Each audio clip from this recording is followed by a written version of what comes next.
Hello. This is Elizabeth Griffin, the Black Romance Writer, and welcome back to my channel. I hope your day is going well, and I am thankful that you have time to join me for another video. I want to talk about why I call myself the Black Romance Writer and why that title is so important to me. I grew up reading romance novels, Harlequin romances. And although I loved the stories and I just fell in love with the characters, there was something lacking in the books that I was reading. What was lacking? Black characters, African American characters, characters from different parts of the world that represent different races.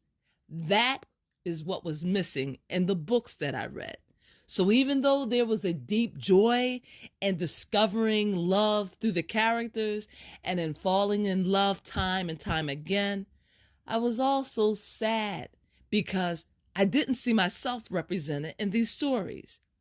But I kept reading them and reading them and reading them. And then I decided that I would write romances.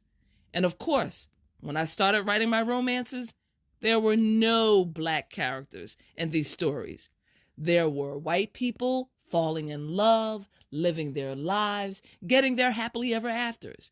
And what's strange is that even though I desired to read about Black people and Black love, I didn't write about Black people and Black love.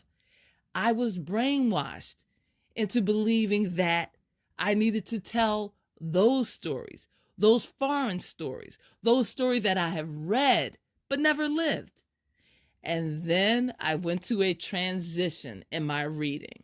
I started reading all types of books by Black authors. I started discovering Terry McMillan and Beverly Jenkins and Brenda Jackson and James Ngugi and so many, many more writers. I became disenfranchised with the romance novels, and I became disillusioned to a certain extent.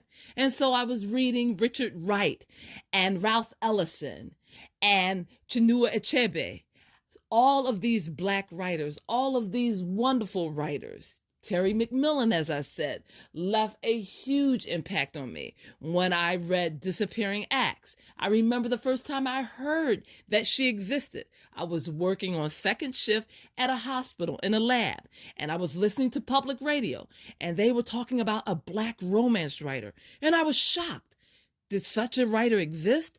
I couldn't imagine.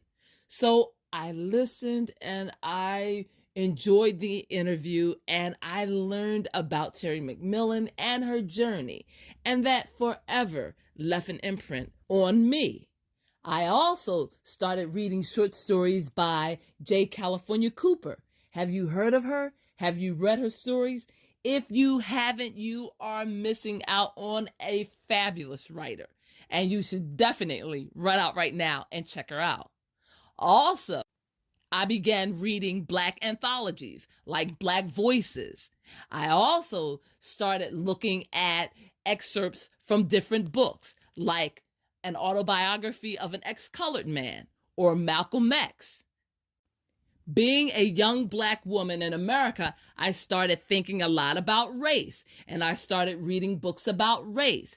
And my favorite place to go to besides the library was the used bookstore. And in those old buildings, I found gems. I found written treasures. There was a book that was about the life and times of Henrietta Lacks, who was a woman back in the 1950s who was suffering from cervical cancer. And she went to the hospital, and the doctors illegally took her cells and created an immortal cell line, which has transformed science. I never heard of her, and I was shocked to see a Black woman on the cover. So I obviously grabbed the book. I also discovered an anthology of Native American writing, and I have that book in my basement. The point of what I'm saying is that books have changed my life, and books have opened my eyes. And I strayed away from romances, as I said, because I was disillusioned. The only people in those books were white people. And after a while, I got tired of reading about other people and their stories. I wanted to read about Black people. I wanted to read about people of color. I wanted to see a full representation of the human race in writing. So I eventually drifted back to romance after reading tons and tons of books about Black history and Black culture.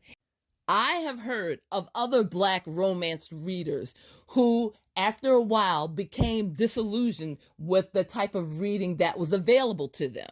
And they branched out and started reading other types of literature.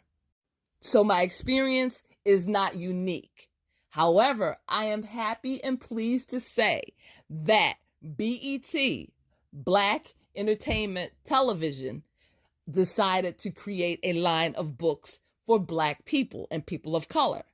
And I also was happy to find out that Kamani Books, which is a part of Harlequin Romance, had a line of books for Black women and women of color. And they also had a line of books for teenagers.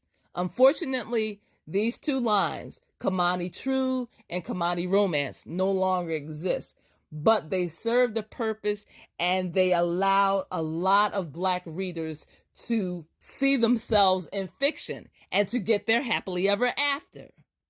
I eventually came back to romance, and I came back as a romance writer. And I am proud to carry the name, the Black Romance Writer. Yes, I know there are other Black romance writers out there, but I feel a certain joy and a certain pleasure in giving myself that title.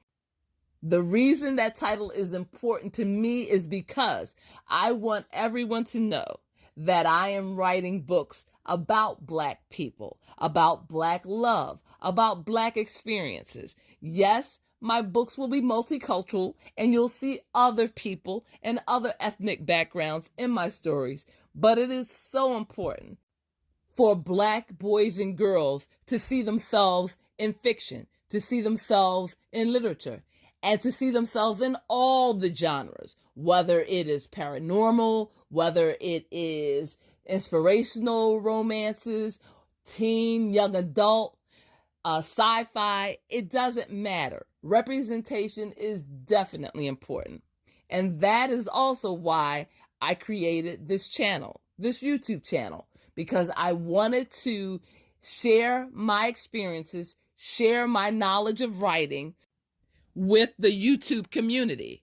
I wanted to put a Black face on romance and romance writing, and I wanted others that look like me to see that there are Black writers out there writing romance, and we do have advice to give, and we do have experience to share, and we do have knowledge to share. So definitely check out all of my videos, because I talk about everything from the 8 parts of speech, from talking about different points of view, first person, second person, third person, omnipotent. I try to cover every part of writing, and my channel is for everyone. Even though I call myself the Black Romance Writer, I love writing, bottom line. And I am willing to talk about it with any and everyone. And I am willing to share my experiences with any and everyone. And I'd like to say also that I've started this channel because when I was looking for writing advice, what I wanted to hear from romance writers, most of them were women, and most of them were white. And I truly appreciated all the knowledge and all of the advice they gave, but I wanted to add another face to the romance writers YouTube channel, and that would be me. So thank you so much for joining me on my platform. I'm wishing you love, peace, joy, and happiness.